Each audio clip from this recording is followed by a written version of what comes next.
PFI से लेकर के यूथ कांग्रेस और फिर सबसे कम उम्र के यहाँ पर पीसीसी चीफ रहे, 3 बार केंद्र में मंत्री रहे, तो इतना राजनीतिक अनुभव होने के बाद और हर गांव का उनको जानकारी होने की वजह से उतनी पकड़ है कि सारे कांग्रेस के जो नेता हैं वो उनको सलाम करते हैं। अर्जुन जी कह रहे हैं। लेकिन मैं तो सुखप्रीत सिंह मल्होत्रा जी के पास ये जानने के लिए आना चाहता हूँ, ये पायलट से आप लोगों की दुश्मनी क्या है?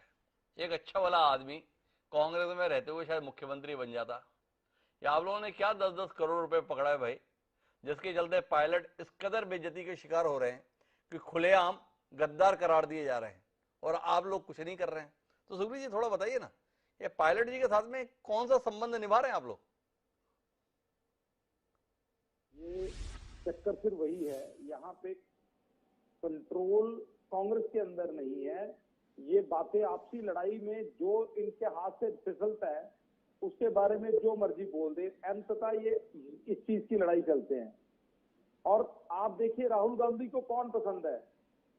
उनको पसंद है निकम्मा, नकारा और गद्दार जी। और वो क्यों पसंद है? जैसी जिसकी सोबत वैसी उसकी पसंद।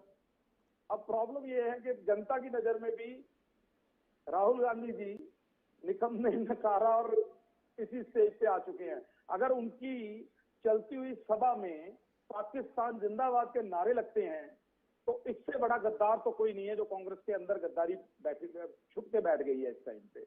अभी क्या है, इनको मंथन करने की अपने में जरूरत है और ये छीटाकशी दूसरे पे कर रहे हैं जी।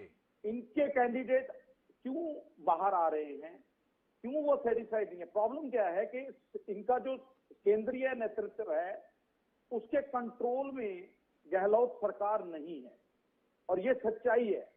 कैप्टन सरकार भी, जब कैप्टन सरकार थी तो इनके कंट्रोल में नहीं थी। क्यों? क्योंकि इनकी जो सोच है वो जनता के विरुद्ध जा रही है और जो भी नेता कुछ भी जमीनी हकीकत से जुड़ता है वो हार के अपने आप को केंद्रीय नेतृत्व से अलग करना शुरू कर देता है। मेरे दो सवाल हैं सुखप्रीत सिंह मल्होत्रा जी आपसे। एक तो आपसे जानना चाहता हूं कि आप इस बात की तस्दीक कर रहे हैं कि अशोक गहलोत जो कह रहे हैं वो ठीक कह रहे हैं? आपके बयान से ऐसा लगा।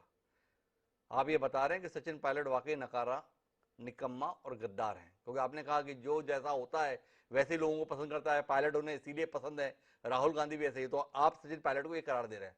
हम बड़े अचंभे में हैं, क्योंकि सचिन पायलट को लेके भारतीय जनता पार्टी के नेता तो बड़े अच्छी बात किया करते थे। ये अचानक क्या हो गया आपको? एक तो ये जानना है। दूसरा ये जानना चाहता हूं कि भारतीय जनता पार्टी ने अशोक गहलोत जी के आरोपों को इतनी सहजता से स्वीकार कैसे कर लिया? अशोक गहलोत एक राज्य के मुख्यमंत्री हैं। उन्होंने इस देश के गृह मंत्री और इस देश के मानव संसाधन मंत्री पर विधायकों की खरीद फरोख्त का खुला आरोप लगाया है। यह बताया कि इन्होंने पैसे दिए। आज उस बयान को 24 घंटे आने आए हैं, भारतीय जनता पार्टी ने अशोक गहलोत के खिलाफ किसी थाने में एक एफआईआर तक दर्ज नहीं कराई है। क्या माना जाए कि आप लोगों को यह आरोप सहर्ष स्वीकार है? भाई हमने ऐसा किया था तो अब उन्होंने बोल दिया, क्या कर सकते हैं? तो थोड़ा ये बताइए मल्होत्रा जी, दोनों विषयों पर। एक तो सचिन पायलट के संदर्भ में जो आपने कहा कि भाजपा की यही राय है अब सचिन पायलट के संदर्भ में, और दूसरा अशोक गहलोत के आरोपों को सर झुका के आपने जो स्वीकार किया है, इसे क्या माना जाए? सबसे पहले मैं सचिन पायलट के मुद्दे पे बोलूंगा सर। सचिन पायलट की जो व्यक्तित्व के बारे में जो भी गहलोत जी ने बोला उनकी राय है और हम तो उन्हीं की राय को आपके सामने रख रहे हैं। अगर मेरा कोई भी पर्सनली विचार आप नहीं रखोगे ना, मैं तो उनकी बात, उनका नेता है, मैं अगर कुछ बोल भी दूंगा तो वो विचार नहीं आएगा। लेकिन अगर उनके जो वरिष्ठ नेता हैं अगर वो बोल रहे हैं कि ये निकम्मे हैं, नकारा हैं, गद्दार हैं, तो हमें तो सर्टिफिकेट देने की जरूरत नहीं है, उनके प्रति कुछ भी बोलने की जरूरत ही नहीं है। रही बात आप दूसरे नंबर पे, आप ही ने बोला अभी सर, और आप, मेरे को सबसे बढ़िया बात क्या लगती है हिमांशु जी आपके डिबेट में, कि आप हमारा रस खुद ही निकाल देते हो। अगर मेरे खिलाफ भी आपने कुछ इनको, मेरे विपक्ष को देना है तो आप पहले दे देते हो, और इस गद्दारी का जो टैग है आपने खुद ही दे दिया, मुझे जरूरत नहीं बोली। अभी अभी आपने बोला कि गहलोत जी जोड़ तोड़ के मास्टर हैं।